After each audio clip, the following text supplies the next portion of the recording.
Sometime you should try this when you have the chance. They're very hard to get rid of. I've gotten them before.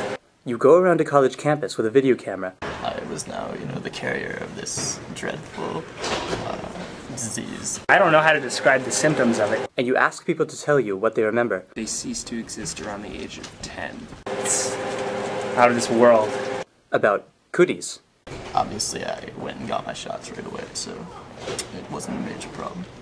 But, oh no! Hold on. Before you talk, sir. Circle, circle, dot, dot. Now you've got the cootie shot. Now, I remember how serious cooties were back when I was too short to wash my hands at the kitchen sink. But after my social psychology class had had a serious talk about how children construct the gender barrier, I started to wonder, what would college students remember about cooties now? It's just been with me for so long, like the cooties. I know everybody knows about the cooties. I'm pretty sure my mom told me about them. I actually probably first heard about them from my parents. Other people in my class. People would chase each other around on the yard and pretend that they were giving each other cooties. But I'm pretty sure we all knew that they didn't exist. We were just having fun. They were very prominent in my kindergarten class and first grade class. When I was 6 or 7, I was told not to touch any girls or to not let them touch me because I would get cooties, and that would be very bad. My oldest brother Philip told me about them, and he also told me my epidermis was showing, which scared me a little bit. I don't think I've gotten, boy cooties. But it is worth noting that cooties are mainly an American disease. All the internationals here don't know what they are.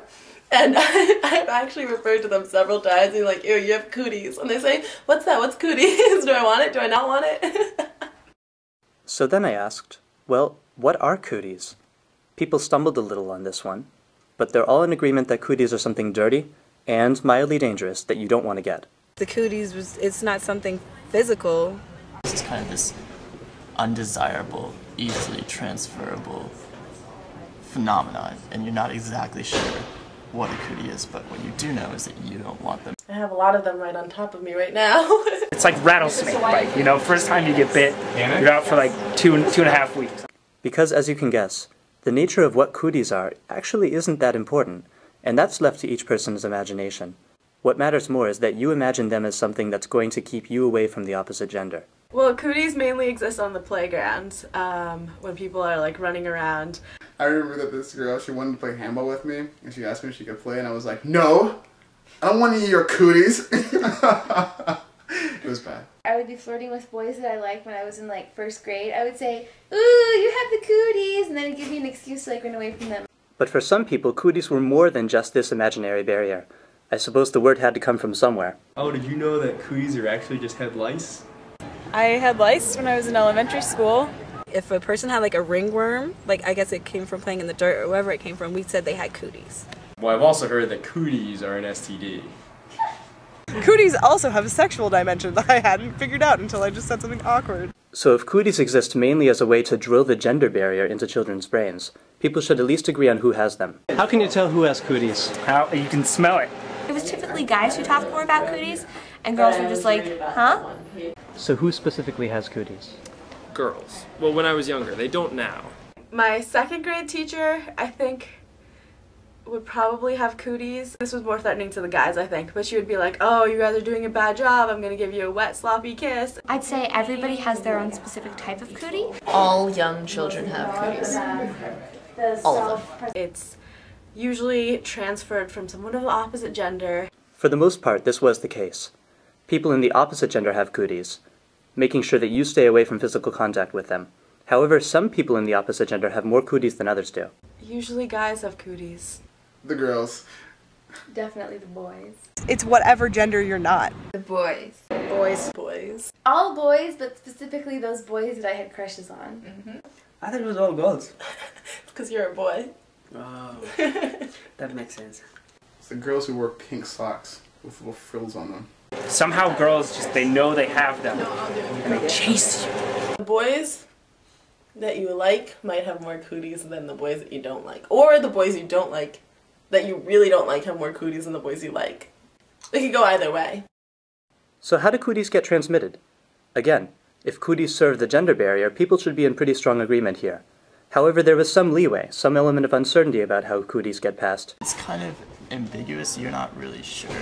Coats, clothes, hugs. traveling through the air.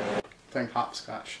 You don't know, you don't have any set statistics about the number of cooties or how cooties are transferred, so you can't take any precautions. Both physical and non-physical interactions.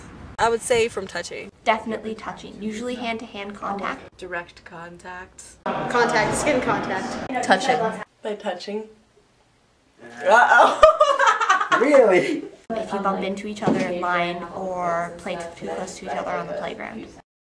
People expressed two main ways to avoid getting cooties. First, you avoid the opposite gender, but failing that, you can always administer the magical cootie shot. It's so hard to avoid them. I don't think there was a way that we could prevent getting cooties. I don't think I really looked for an antidote. You have to not interact with the other gender. Keep your distance from everyone. Walk the other direction. Hold your breath and run away. By being surrounded by somebody of the same sex.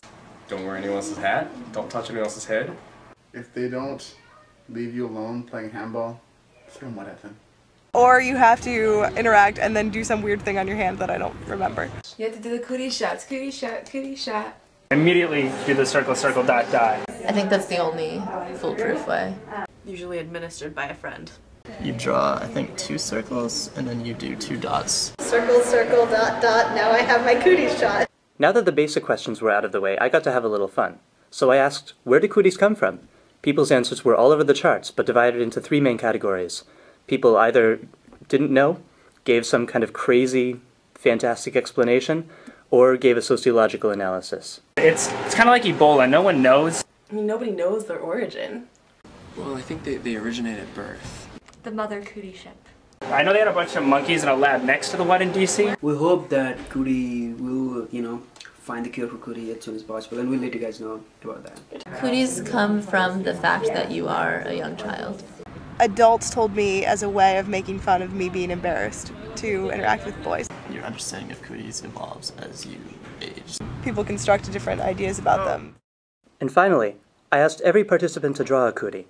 Their drawings, again, were all over the charts, because it doesn't matter what a cootie looks like. It just has to tap into your imagination to drill it into your brain that the opposite gender is different from you in some very serious ways. Let me show you all of those drawings now. The images of cootie range from flatworm, to the amoeba, to the happy cartoon animal, to the crawly bug, to the ephemeral speck that might not even be an animal, to my favorite, the fire-breathing Pac-Man. In summary, cooties are an imagined danger of the opposite gender, constructed to make gender an important part of your identity and your identification with others, and to teach you to behave differently with different genders. They're also associated with dirtiness or infection. As such, the specific form and nature of cooties is up to an individual's interpretation. People can even associate them with real dangers like lice. However, who has them and how you can get them are pretty universal. At least in America they are. I didn't meet one non-American student who knew about cooties before coming here. College students seemed tickled that I was asking them about something so silly and trivial as cooties. But as with much of social psychology, it was worth reconfirming the obvious by grounding my experience with cooties against those of other college students. At the same time, the important pieces of the cootie narrative are very universal. The opposite gender has them, you don't want them, so stay away from them.